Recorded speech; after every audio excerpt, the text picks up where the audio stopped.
The Sodor Stories magazines. Story 1. The Useless Fan. A long time ago, on Sodor, before James arrived, there was an old yellow van. The bigger engines would often bully him, but the engine who would bully him the most was 98462. "You are useless," said 98462. "You banana." Woody didn't say anything, and 98462 steamed away. That day it got worse. He had to be on the train with 98462. And it was a goods train. 98462 was being careless. As he rounded a bend, he flew off the tracks. Many trucks derailed, but Woody was at the front of the train and got the most amount of damage. When the crash finally settled, many trucks had been destroyed, but no other truck was more destroyed than Woody. 98462 lay on the ground sadly. The controller came. 98462. You have caused a great deal of damage. We can't repair all the rolling stock. Some are beyond repair, like the brake van. So sadly, we may have to sell you. 98462 was sad. But we can get around that. Just, we won't be able to repair everything. We can only repair half the train. This made 98462 sad, but was secretly happy. "And Woody, you'll be repaired, but it will take a while." One day, Edward was taking a train. He was steaming along the countryside, and he was enjoying it a lot. He loved the winds going on his face. "Ah, just what I wanted," he said. He steamed through a valley which was on Thomas's branch line.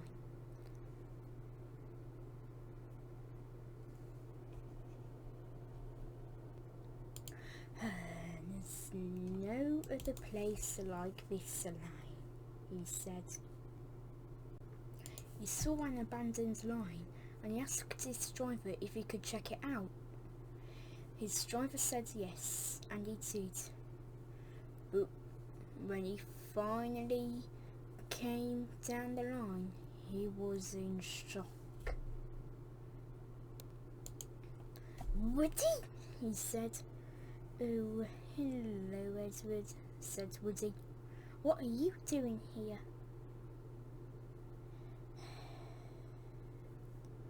"I'll tell you my story," said Woody.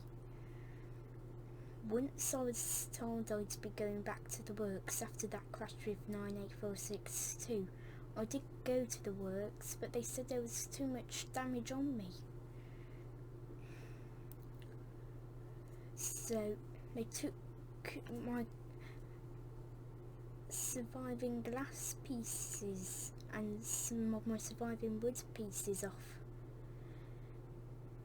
and they sold them. After that, as much as he didn't want to, Thomas put me in this siding. He wanted to keep it a secret because he didn't want anybody to know, because he knew they'd get upset. And I've been here ever since," said Woody. "Oh, that's sad. That's so sad," said Edward. "I know, I just wish there was a way." "Well, there is," said Edward. So that night, he came back for Woody after he delivered his tray. He coupled up to him and reversed out the siding. They were soon steaming through the valley. "Isn't this wonderful?" said Edward. "It is," said Woody. He was so happy. He hadn't been free. He had not been moved since the day he was put into that siding. They soon arrived in the yard. "Okay, you can stay here for the night. The workmen can repair you."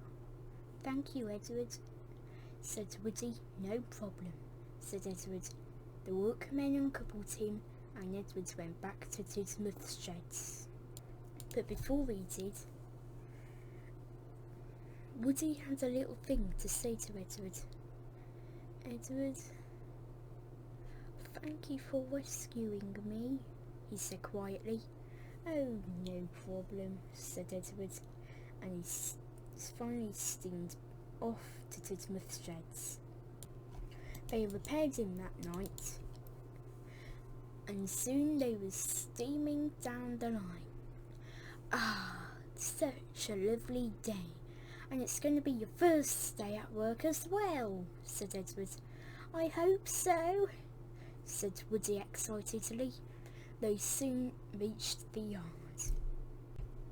Woody was put into the siding near the line where engines would set the trains. But engines would pass by, but they didn't need a van. Sorry, Woody," said Oliver. "But we've got the amount of coal that we need already," said Oliver. Yes, Mr. Woody. Maybe you could ask Toby. He's coming in an hour," said Toad. And they set off. When Toby arrived, Woody asked him if he could be a part of his train. "Oh, I'm sorry, Woody. I can't.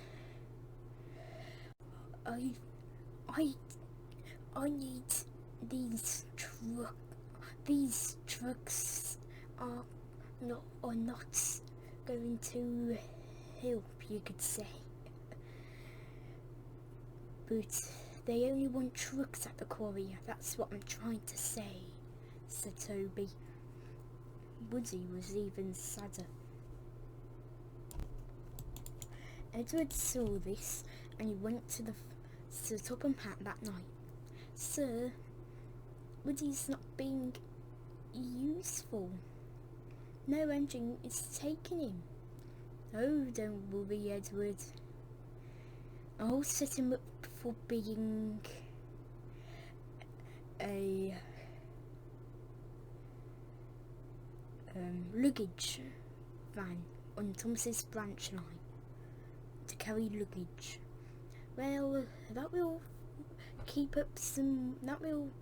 space out a lot of luggage in the train, won't it?" "Yes," said Sir Topham, and he went off to sign the papers for that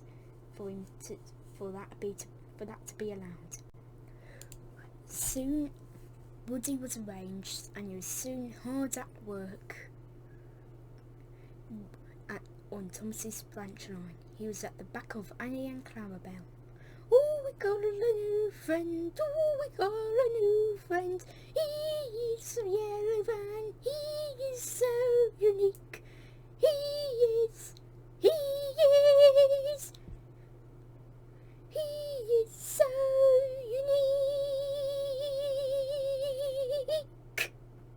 sang Annie and Clarabelle. Woody enjoyed their singing, but he still felt sad that he wasn't really being useful. "Woody, are you okay?" said Thomas. "Well, no, I still don't feel like I'm being useful," said Woody. "Oh, but You are being useful, said Thomas. I know I am, but I just don't feel it, said Woody. Thomas felt sad. So that night he went to Sir Topham Hatt again. He was getting ready to go on vacation, well, on a holiday. But before we could, Thomas came. Sir, Woody doesn't feel useful on my branch line. Having arranged to be on goods duties then, said Sir Topham. And he went off to go and sign the papers so he could be on goods. So the next day on the Little Western, Woody was shunted onto Oliver's train. Oliver shunted him on it. "Oh, isn't it exciting?" said Toad. "We are going to be working with Mr. Woody," said Toad. Okay, Toad, you don't have to get too excited, but I'm always excited when a new rolling stock comes to our train," said Toad. "Okay, Toad, we get it." "Oh, yes we do," said Toad. "Oh," said Oliver, and he steamed off. He was enjoying the ride along the line when he noticed something. You all right, Woody?" said Oliver. "No, I want to be on mixed duties," said Woody. Oliver understood, so he went to Sir Topham Hatt that night. He had just saved a cliff climber, so he had taken off his jacket and his hat. "Sir," said Oliver. "Yes, Oliver," said Sir Topham. "Woody wants to be on mixed duties," said Oliver. "Oh, I'll go and do it then," said Sir Topham, and he did. Soon Woody was. He was soon being a luggage van for when he was not being useful for goods trains. So he would be a luggage van for passengers when he was not being useful for goods trains, and he would be a van for goods trains when he was not being useful or not being needed for passenger trains. And Edward was the first engine to put him in this form. But whatever happens, Woody will enjoy the rest of his life being on passengers and goods.